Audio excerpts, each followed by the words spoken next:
I first wanted to talk about the definition of awakening.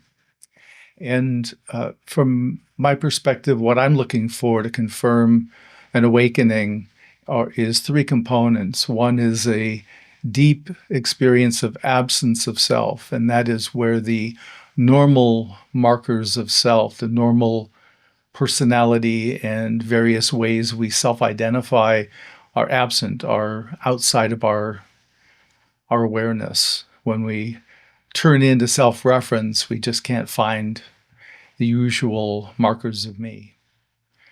The second is a deep experience of the unity, the love aspect of the absolute.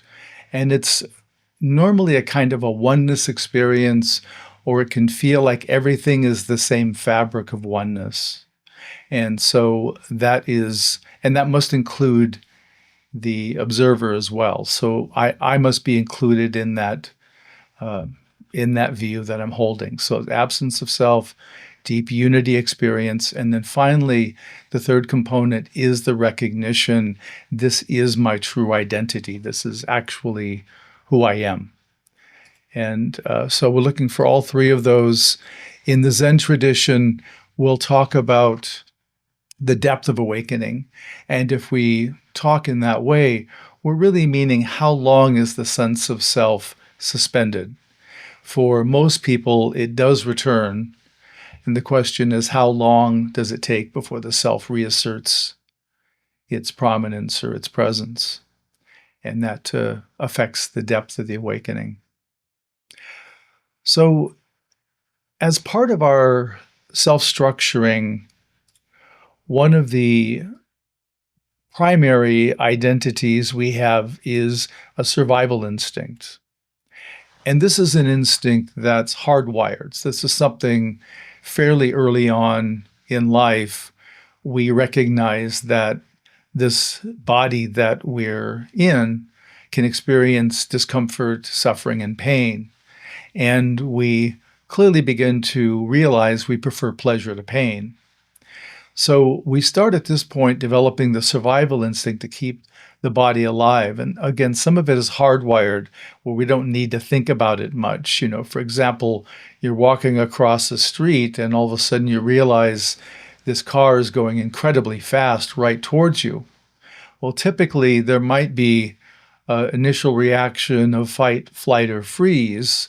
But even if you were to freeze, fairly quickly your body would begin to move and get out of the way. You wouldn't have to decide, you wouldn't have to think about it or rationalize it. You wouldn't need to do any of those things. You just would know to move. So that's something that's always hardwired in the body. And we at some point begin to let that survival instinct umbrella begin to also encompass the sense of self, who we take ourselves to be. And so when we're doing these kinds of practices, shikantaza in particular, or koan practice, and we're orienting towards the realization of the absolute, then we're going to typically run into a survival instinct contraction from the sense of self. As we approach the absence, what's traditionally called emptiness in Buddhism, the sense of self does recoil, does pull back. It tries to avoid being included in the absence. And ironically, everyone who has the absence of self or no self experience, one of the comments they make to me is how much of a relief it is, how nice it is not to have that pesky self breathing down their neck, wanting things, demanding things, having to order or construct life in a way that supports the self. So again, interesting is most people have a resistance to absence of self or dropping of the usual self. At the same time, there's a great relief when we do so.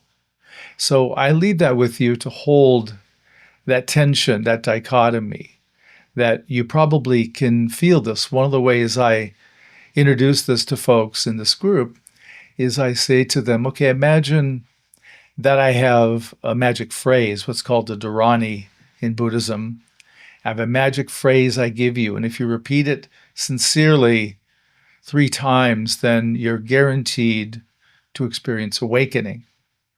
And the question is, what's your initial reaction, response to that offer?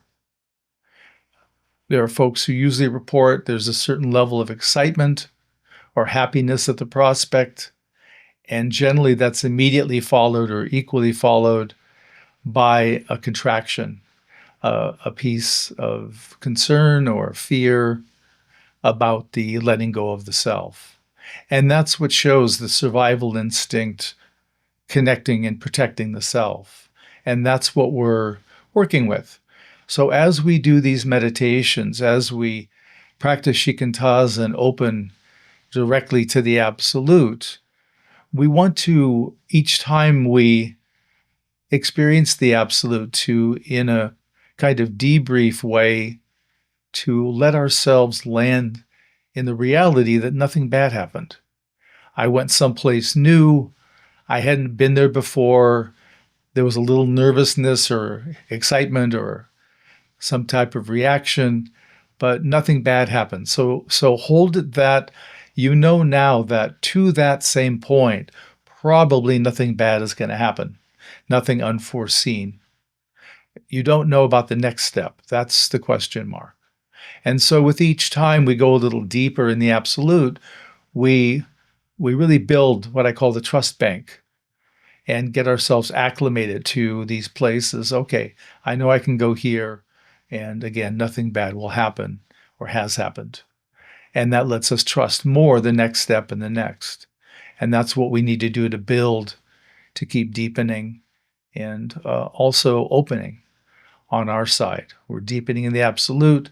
We're opening our receptivity in our inner work. Any questions at this point?